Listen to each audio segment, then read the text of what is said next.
Picture a man sitting in a rented, dimly lit room, his entire world narrowed down to the length of a single iron chain. It is roughly AD 60, and the Apostle Paul is under house arrest right in the heart of Rome. He is waiting for his case to be heard by Caesar, surrounded by the overwhelming scale of the most powerful empire on earth. Paul lived in a state of constant, forced proximity. Every hour of his day was spent shackled to a rotating guard of elite Roman soldiers, a physical reminder that he was never truly alone. When he sits down to write his letter to the Ephesians, he doesn't reach for an abstract metaphor about spiritual warfare. He looks straight at the man assigned to guard his life. He studied the literal instruments of his oppression and saw a way to remain standing, even when circumstances feel as heavy as a chain. He begins at the soldier's center, the military belt. If this wasn't tightly secured, his armor and weapons would fall apart. Paul connects this to the belt of truth. Without an anchoring commitment to truth, the other defenses a person builds will eventually collapse. Moving up, he examines the heavy metal breastplate, engineered to protect the heart and lungs from lethal blows. Paul names this the breastplate of righteousness.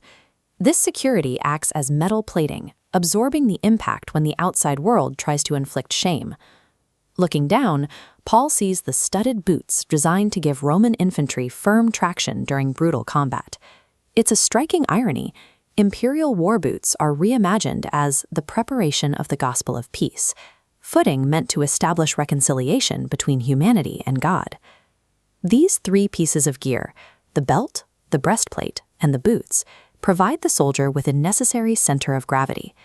Paul suggests that for the believer, truth, righteousness, and peace provide that same ability to remain upright under pressure.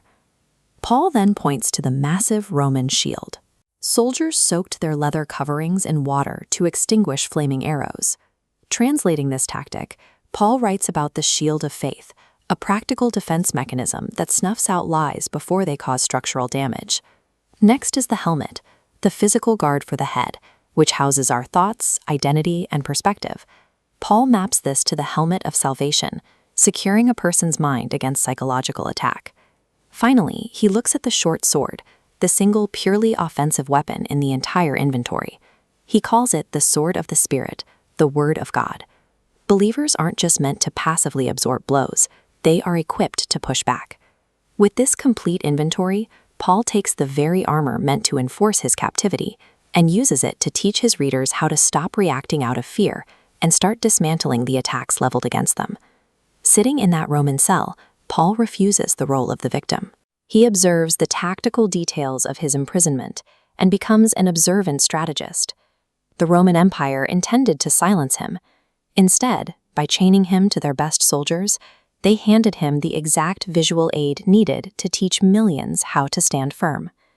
If seeing this armor through the eyes of a prisoner gives you a new way to look at the trials you face today, let us know by leaving a comment below, and consider subscribing to help share this message.